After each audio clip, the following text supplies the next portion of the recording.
同时得罪中俄，日本拉响亡国警报，中国只用一句话就断了东京念想。各位好，欢迎来到康寻说。同时得罪中俄的后果，就连美国都要掂量掂量，可偏偏有人不信邪，那非要挑战一下极限。这下倒好，随着接连对中俄出手，日本的亡国警报也是随之拉响。据媒体报道，日本近日为向乌克兰提供的100辆军用车辆举行了捐赠仪式。据悉，这些车辆包含了半吨卡车、高机动性的车辆以及物料搬运车辆。同时，日本还额外的向基辅送去了3万份的单兵口粮。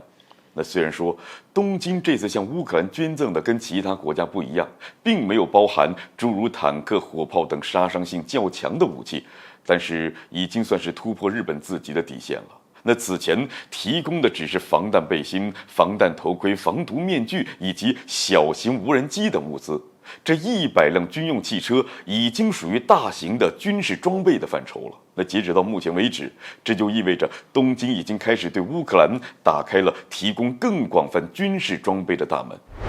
值得注意的是，日本的对乌军事援助已经是超过了70亿美元，这极大的增加了俄军在乌克兰的作战难度。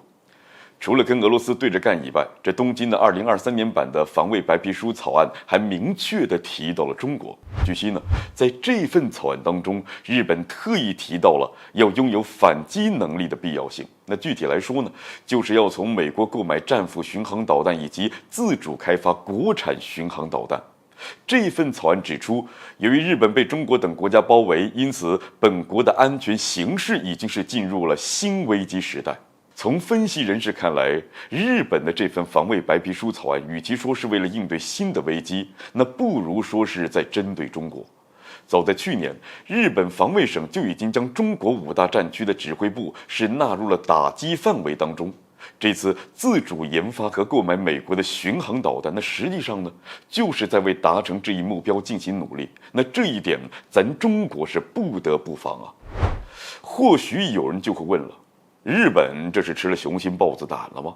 敢同时对中俄2个大国出手，难道他们不知道同时得罪中俄的后果吗？其实啊，东京这事儿仗着有美国等西方国家在背后撑腰，才敢对中俄进行挑衅呢。那据悉，日本已经正在考虑设立一个北约的联络处。那从这一点咱们就可以看出，东京啊，那还是很有希望能够融入到北约的圈子里的，那成为其中的一份子。而中俄呢，又是北约的心头大患，日本敢同时针对中俄呢，背后很难说没有北约的影子。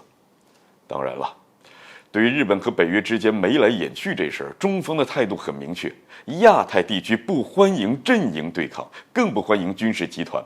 日本作为2战的发起国，应当牢记历史的教训，在军事上谨言慎行，为地区和平稳定做出努力。有分析指出，中国实际上只用这一句话就足以断了日本加入北约的念想。北约啊，那是域外势力，在亚太那是掀不起什么风了，更保不住日本。一旦中俄2国下决心教训日本，那他们离亡国还真的就不远了。好了，本期节目就进行到这儿，欢迎点赞转发，留下您的精彩评论。